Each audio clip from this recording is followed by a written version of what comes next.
se situe le vrai débat. Mais au fond, avec quelle constitution le Togo est gouverné aujourd'hui? Celle de 1992?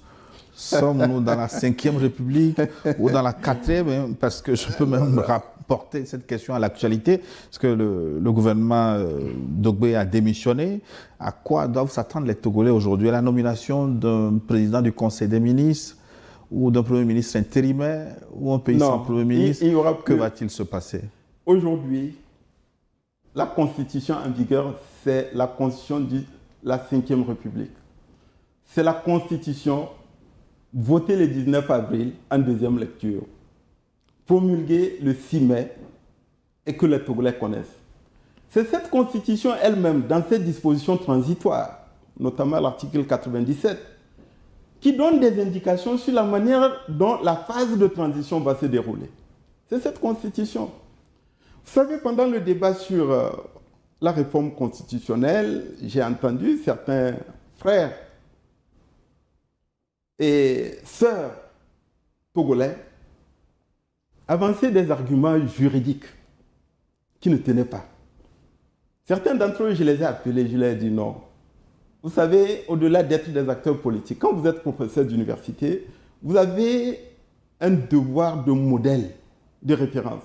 Nos jeunes frères, nos enfants qui nous suivent dans nos débats, quand ils voient Gilbert Bawara, qui a fait le droit, développer certains arguments juridiques, ils se disent non, s'il le dit, c'est que ça doit être vrai.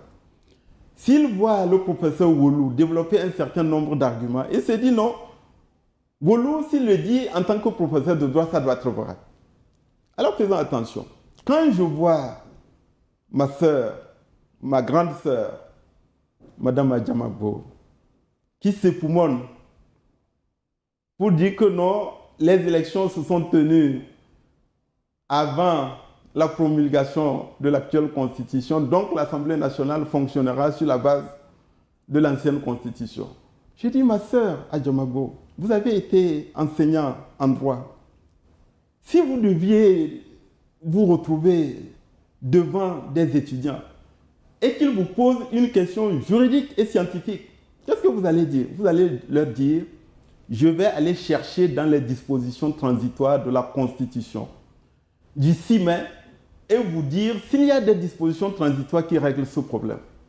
Et la réponse serait toute trouvée, serait facile, c'est la Constitution du 6 mai 2024 qui s'applique et qui s'applique intégralement. C'est cette Constitution en ces dispositions transitoires qui a dit que le président de la République, notamment, va continuer d'exercer ses prérogatives de président de la République, conformément à la Constitution d'octobre 1992 révisée, jusqu'à la mise en place des 2 chambres du Parlement.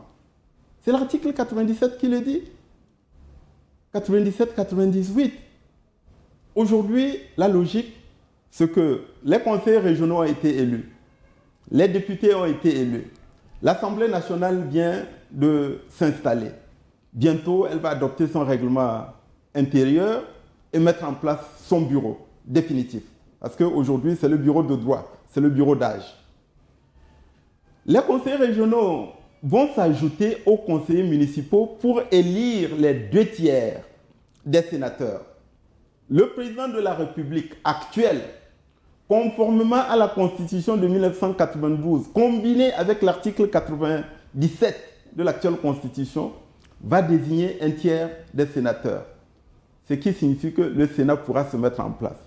La disposition transitoire dit, une fois que les 2 chambres sont mises en place, il y aura la première élection du président de la République, conformément à la nouvelle Constitution, et il y aura la première désignation du président du Conseil, conformément à la nouvelle Constitution.